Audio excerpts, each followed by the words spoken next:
This is One Pixel Jump interviews Ellen McLain. I have to speak in my soothing voice because the atmosphere is so calming in this room. How are you doing? I'm doing very well, Joe. It's so nice to meet you. It is nice to meet you too. How's the convention been treating you? Oh, it's great. I love GMX. Because, you know, I grew up in Nashville, Tennessee, and so last year when Jeremy Miller asked my husband and me to attend GMX, it was like, yeah, it's Nashville, sure. So by the end of GMX last year, I was already saying to Jeremy, well, invite me back next year. Invite me back. And this year I'm here by myself because my husband's doing another job. And you know, my husband's John Patrick Lowrie, and he is the voice of the sniper in Team Fortress 2, among many other computer game voices. He's all the citizens in Half-Life 2, and he loves to play Half-Life 2. And he always says that, I'm always so glad to see me. Gordon Freeman! Hey, it's Gordon Freeman! Gordon will lead us. Okay, Gordon. So, that's John. Now I've learned such a new facet. When I was walking through the dealer room, the exhibit room, I saw that picture of the sniper hugging onto GLaDOS, and I was like, do I get that? I don't know if I do. Yes. Why are the sniper and GLaDOS so friendly? It's because we've been married for 26 years. Well, that's why. A pretty good reason to be friends. Yes, we are friends. Something I've always wondered, considering that you do voice, both you're an opera singer, you're a voice actor, do you get a lot of questions about either one from either side of the field? I imagine because you've done the songs for Portal, them asking you, oh, could you sing the song? We'll write this up and you can sing it in the game, and you going back to do an opera piece and they're going, you were in what now?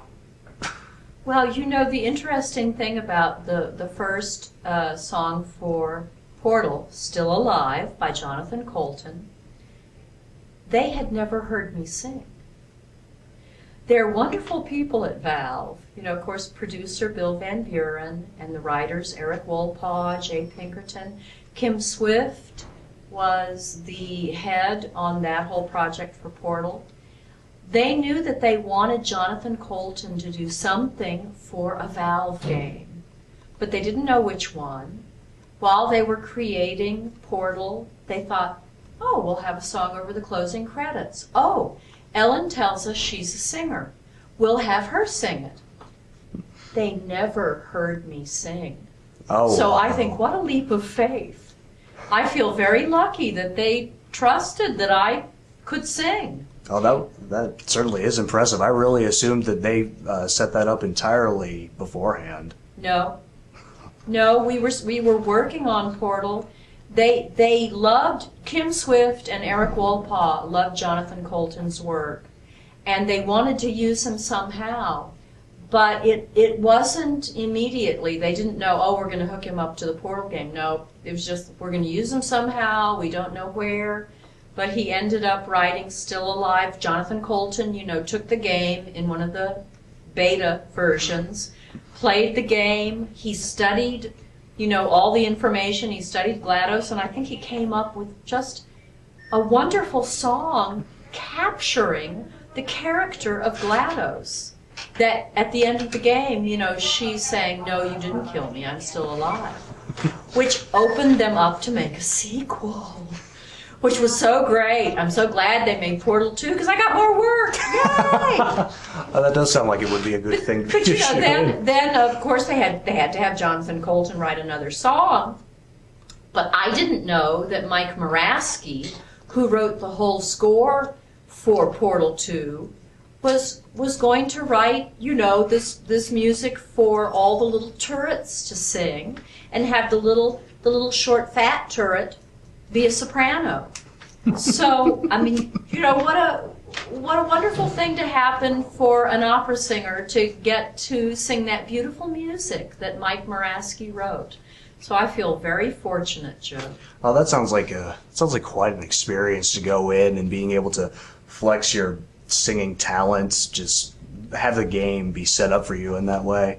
Although going to a similar topic, I have to wonder this too, as somebody who produces things for the internet, how do you feel when you see the eruption of popular culture out of the things you've worked on, like all of the internet memes, cakes, shirts, companion cubes, all over the place. How do you react to something like that? I think it's just wild. It's just wild. Now, I think that the people at Valve are very, very creative, marvelously creative. And I think that Portal and Portal 2 are brilliant games, absolutely brilliant games. And I feel very lucky that I am a small part of it. But you know, Eric Wolpaw and Jay Pinkerton and Chet Falasek wrote everything that I said. And Jonathan Colton and Mike Moraski wrote everything that I sang. Except I did get to add a little bit of Italian into the turret opera, so that was fun. But I feel like, you know, I'm just very lucky, very fortunate. I had the skills that they needed, and you know, because my mother was very supportive years ago, and when I said I needed to study singing and acting, my mother always supported me. So, you know, seeing where it has led is really kind of mind-blowing. But it's been great fun for me. You know, as almost a 60-year-old woman, who would have thunk it? That was I didn't expect such a sweet answer. I imagined myself going, oh my God, I'm responsible for this, but you have such a much nicer outlook on it than I ever would. I feel so bad. Well, but you know, all creative people, you know, writers, artists, singers, actors, you know, directors, anybody who is in a creative profession, we love to work with other creative people. And I love to work with the people at Valve. And you know, Seattle, my husband and I moved there in 1989. Seattle is a great theater town. Great theater town. There are wonderful theaters in Seattle. The Fifth Avenue Musical Theater is great. A place where John and I feel very fortunate to work frequently is the Village Theater in Issaquah and Everett. Steve Tompkins, who's the artistic director of the Village Theater, has given us so much because he gives us work. And he is a wonderful creative force, as is David Armstrong at the Fifth Avenue Theater.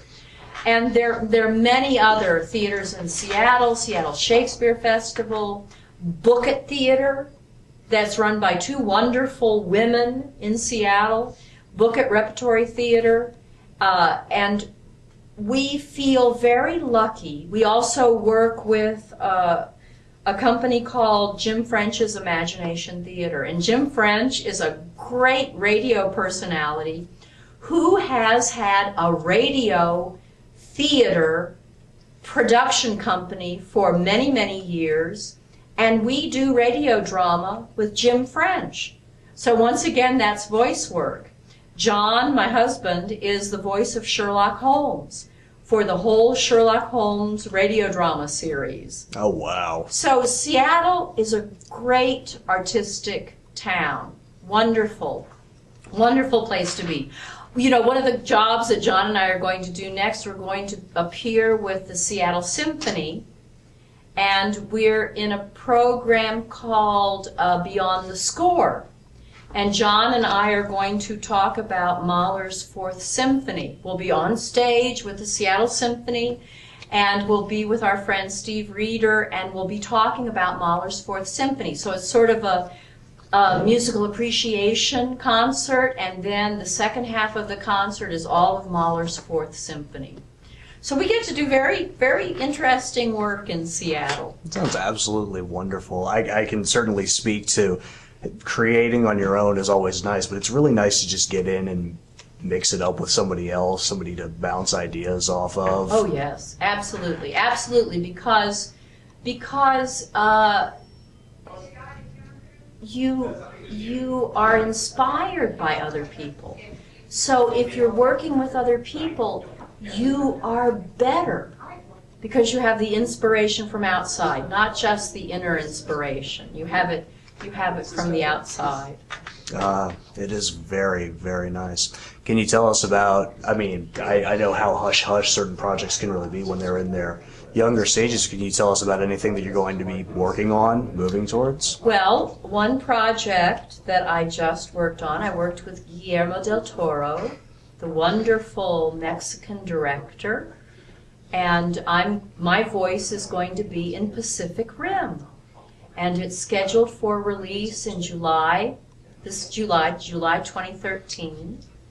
And I'm very excited about that project. I was honored to work with Guillermo del Toro. Absolutely honored to work with him, and I can't wait till the movie comes out to hear my voice. But I'm not going to tell you anything else about it. So. Well, I'm sure that you've gotten people plenty excited just to hear your voice. And Guillermo, I can't talk, but you heard her. Joe, you're doing very well. You heard Guillermo del Toro. Wonderful name. You guys heard that enough from her saying it. You don't need me to be saying it too. Well, closing up a little bit on the time, do you have anything else you'd like to say to your fans? Well, I want to say that I want everyone to be happy. I want everyone to find the love of their life.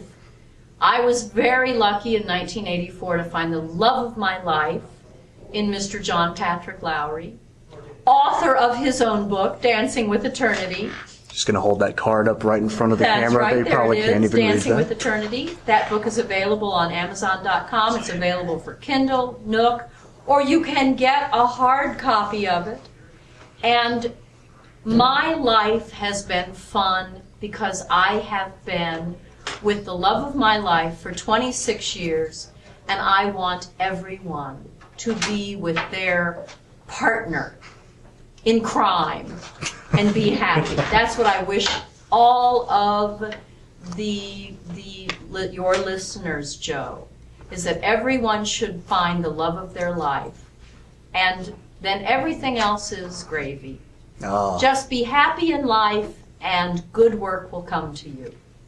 That is an absolutely wonderful sentiment to end on, and yet there is something that I do when I ever interview a person that I just like to close on. But after saying that wonderful sentiment and in your such wonderful voice, I don't know if it's appropriate for you to say it, but if you'd like to look into the camera and say, you've been addressing me by name and not by our group, just not a big thing. Could you just say, One Pixel Jump is a wonderful person? That doesn't make any sense. We're a group of people, not one person. I say lots of things that don't make sense.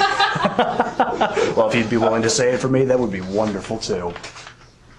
One Pixel Jump is a wonderful person, and you can believe everything I say.